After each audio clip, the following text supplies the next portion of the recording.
war flags over here of, no, don't do that. Yes, you should do that.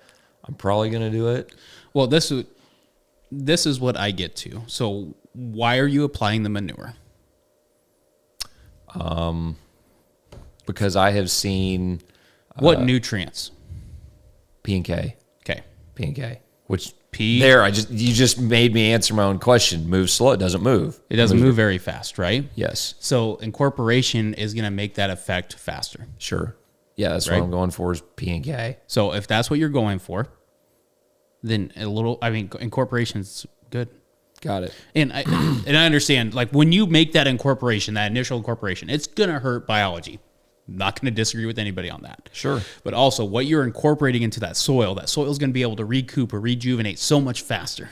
Oh, yeah. And honestly, you're doing a little bit of inoculating Okay. with the biology from that rumen. Oh, yeah, of course. Yeah, you're Okay. introducing a biology. Yeah. Yeah. So, I mean, you're taking feed from the local area, putting it through an animal, Yep. and putting it back into the ground. now, you deal with a little heavier soils, Josh. Okay? yeah. Back in my neck of the woods, we ain't busting dirt. Because if it blows, I mean, there goes all of our organic matter. Yeah. Okay. So a way to start incorporating that manure is having some sort of cover crop, applying Yes. that manure. I was gonna spread the compost manure. I was going to incorporate it, and then I was gonna do an early spring cover crop of oats, There you go. and then go to beans, something like that. Because we got to remember too, if Dude, you're, where I've put oats before, oats does stuff to ground. I like oats, at least in my soils. I've seen some really cool responses. based on my database that I've done with growers, if they put oats out there, I've seen parts per million phos go up to anywhere between 8 to 15 parts per million in P1s. So the root Yep. exudation helps get that phosphin available for 'em, Yes. is what I have seen. Yep. It really has been tremendous. We'll talk about failures going to success. So back in my dry spread fertilizer, build the soil bank days. Yep. I had 155 acres. It pains me to say that. Oh, wish I had that money back. But did my grid sampling, did my variable rate spreading, did worked the ground. It's in the floodplain, so as soon as I got it worked, I put oats in there as a cover crop, and man, them babies got huge. I bet they did. Everyone was like, "Man, you ought to hay that." I hate cows. I was a hate cows. We know, Josh. I know you know, but I wanted to make sure you remembered. And so I was like, no, I'm not going to do that. I was like, I'm a no-tiller. I'll just plant right through it. Heck yeah. And what I should have done is planted a much thinner population of oats. It was pretty thick, and I am literally driving through oats that are, I got pictures of it, half my planter back there, like the upper half was all, like my CCS tanks was the only thing I could like see. And I'm like, man, this is kind of intense. And anyway, it rained. Go figure. And it rained, and it rained, and it rained, and it rained. It turned to the sloppiest, soggiest, moldiest disaster you have ever seen in your life. Yeah, oxygen was gone. Gone, dude. Like It was anaerobic literally wind. slop. The field smelled like mold. Yeah, those are, yeah. Wasn't good. Yeah. The beans had come up great. They'd come up great. My row cleaners did a good job. They didn't wrap. I was so stoked. I was doing everything I was supposed to do as a cover crop, no-tiller, fixing my soils and everything else. Woohoo. And then it's, like I said, and beans just rotted, man. Yep. It just died. And I had like a 4,000 pop stand count. I like low pop. That's a little low. Yeah, it's a touch low. It's a little low. Yeah. And so I went out there, and it was 45 days until I could get back out there in the planter. And I planted beans, and they ended up making like 45. I was stoked. Yep. We recovered something. Yep. And for that ground, 45 is good beans. Better than zero. Strip tilled it, went to corn the next year. The best corn crop we've ever, most consistent across the field. The yield map looked the same all the way. From one end to the other, looked the same. The best corn we've ever pulled off that land by far. And it was, and we didn't have a particularly great, I mean, it was a pretty good corn year, but everyone in the area was like, dude, that corn on that field is different than everything around here. Hands down, no questions asked. Even my dad was like, that's the best crop I've ever seen out there. And anywhere I've seen oats and alfalfa, something with those two in the land, always do something with soil. Yep. One of our organic growers up in Ord doing oats and peas. Oh, yeah. I love peas. Peas are so cool. Yeah, it's amazing what that does to the soil. Absolutely. Amazing. Absolutely. Any more on compost? Biggest thing, get a sample. Okay. Know what you're applying out there. Watch your salt index. Okay. What are you looking for on salt index? Well, I mean, what do you get concerned at? What's high? What's lower? Or is there a way to gauge I that? wish I could say. I mean, I'm going to pull this from the Hefty Boys. They use that number 500, a total of 500. Okay. Okay. So if you have, let's just say it's 20 per ton. Okay. Okay. 5, 10, 15, 20. 25. 25 ton.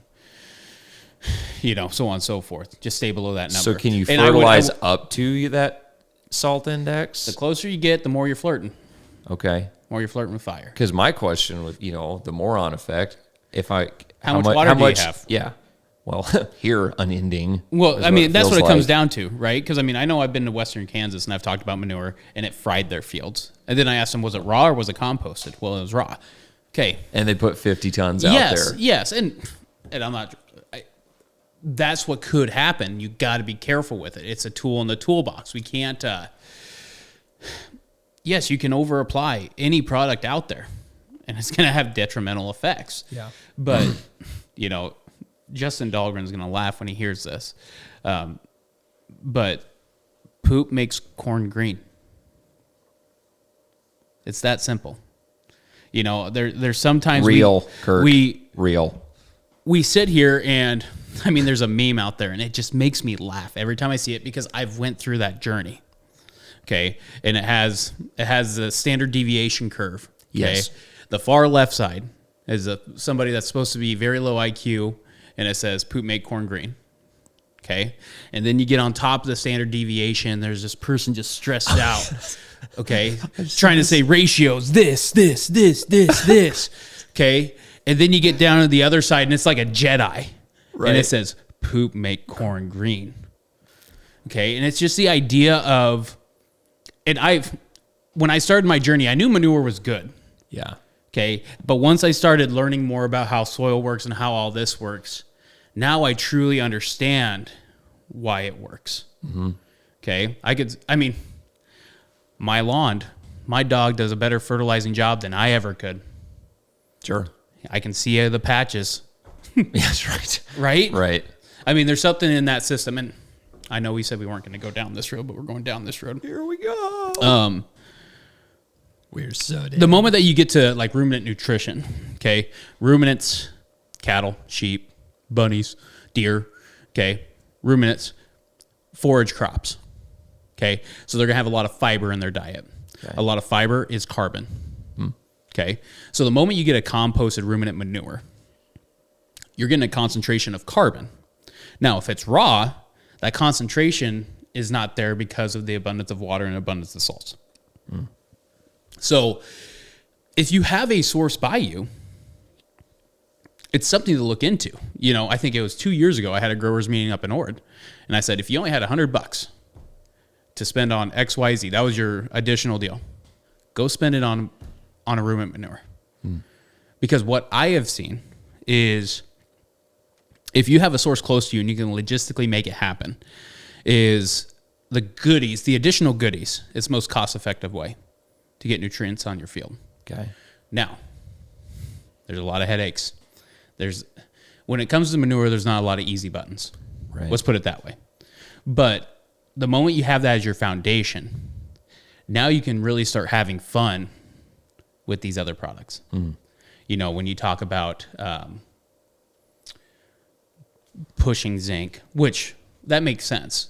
Like in our area, we have a lot of feedlots. We have a lot of manure. And the micronutrients that really cranks is zinc. Well, it's because our phos is so high. We're always going to receive a response from zinc. Absolutely. Okay. But then also, if you haven't looked into redox reactions, it's something to look into. But zinc is available at any pH to the plant. So zinc and boron, the two micronutrients that I feel, I don't want to say is pushed heavy, but has proven results. Okay? Yeah. Everybody can say, yep, that worked. 100%. Right? All right. I shouldn't say everybody, but majority, right? Yep. Those two, when it comes to redox or pH versus EH, go ahead and go down that road. But they're always available in the plant available form. So when you apply those nutrients, you're going to get a response. Rewinding back though, watch your phos, watch your K, watch your nitrates. It's a great tool in the toolbox. But if you go out there and put 30 ton every year, you're going to actually flip the system on its head. And it's not going to, I mean, you kill the soil because of overabundance of stuff and the lack of carbon. Yeah. So that's why I like composted, 2 tons to 3 to 4 tons in my conditions. There could be fields, Josh, that you have a ton and a half could do it. Really? It just matters what you're looking for. You're looking for a 1 year nutrient plan, or if you're looking for a 3 to 4. Eternity. Okay. So go out there every year. So if you want to do it every year forever. Yeah. That was a great response. Yeah. That's what every farmer needs to hear.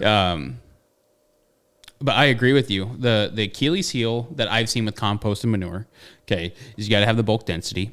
You got to know that. And you get something that's composted and it's 35% moisture. I get something that's composted and it's 20% moisture. That's going to go through that spreader totally different. Yeah. Okay. Or I've seen some stuff that was quote unquote composted and it was like 40%. And I thought to myself, well, this still has one more turn if it's truly composted, or, Oh, sure. So Sure. You got to know that. Okay. You got to have the right spreader. It's not like a typical manure spreader. Right. Because you're putting such low tonnage. There's some lime / that can do it. Yep. And you just got to make sure that it's around. Yeah. Like it kind of goes. So doing a composted or manure on an operation kind of fits me, or I see it as the same as doing something other than corn and beans in my area. You got to have everything in place before you do it. Okay. Like if you try to say it's November, I'm going to go put it on, it's going to be tough. Okay. It's like something that you're planning in June. So you have your logistics in place. So when that combine leaves the field, he's there. Well, it's time. Okay. It just comes down, and we have a little harsher winters than down here. Yeah. You're talking more for getting it done. Yes, just getting it done before winter sets in. Just getting done. I see. Got it. Yeah. Because that's probably been the Achilles heel is we don't know what Mother Nature is going to do. Right. If we sit there and try to bank on hauling in December, January, February, that's tough. Yes. Mother Nature can throw in one blizzard and now knocks out 2 weeks of getting your manure on. Sure. Not even counting getting into the field and spreading it. Right. So just like the logistics, like if you do a forage crop, I always say, have a buyer before you get too excited. Oh, yeah. You know what I mean? Don't raise the feed, then go try to find someone to buy it. Yeah. So, absolutely. So have a plan in place with manure of how you're going to implement it before just saying, I'm going to do it. Got it. And that's probably everything in ag. I was going to say, this sounds like should be most decisions in agriculture. But less impulsive, more thought out. But and maybe it's one of those things that I don't want to say you fall on your face, but it's a struggle. Yeah, it's a struggle. Because I'll be the first to say there's a lot of operators they're covering a lot of acres. They have a lot of things on their mind, and pretty soon when the go time's there, they flip that switch. But that 200 acres of manure maybe don't get applied, even though they know it's the benefit, all that jazz. So we just have to go back to plan B, which is fine. Life goes on, but sure. I love composted ruminant manure if you have access to it. I'm not against poultry. I'm not against hogs. Ruminant's what I know. Yeah, that's a good way to put it. Ruminant's know. what I know. Hog manure, that phos level is going to be significantly higher. Okay. Even another logistical barrier, because most of that's liquid. Okay. Okay. When you get the chicken or turkey litter, okay, it's going to be hotter in end. I would say you about have to incorporate it, is my personal feeling. Because if you can smell it, nitrogen's leaving. Sure. Absolutely. So get that incorporated. Okay. Is there a lot of K in ruminant manure? Yes, because Okay. of what they eat. Because Oh, potassium is in the Potassium's in forage. the plant, is in the Yeah. forage. Duh. Yep. 100%. Yep. So, yeah, I always just think of what does the animal eat, and it's going to tell you what kind of concentrations it has. Got it. So, if you had grass-fed hogs, that'd be interesting, but or grass-fed hogs. It'd be hard to get the manure Yeah, a little bit. Hey, go eat, come back, poop here, then go back. Hogs can be It's a trained. business idea. We'll get Peterson on it. Petey do it. Oh, Petey totally do it. Oh my gosh, yeah. This is great. I'm a video. I forgot to watch a video he sent me yesterday. Oh. He and I are, so we'll send each other videos because our conversations are way too long for text. But the problem is if you make it more than like 3 minutes long, text won't send it. Yep. It says too long, edit down. Guys, if you've liked the information that you've seen so far, go ahead and check out the full-length podcast on our YouTube channel. Be sure to subscribe there. It's also on all the major podcast platforms. We're constantly dropping info and more content on all the social media platforms, TikTok, Instagram, Facebook, etc. Check it out for a lot more content.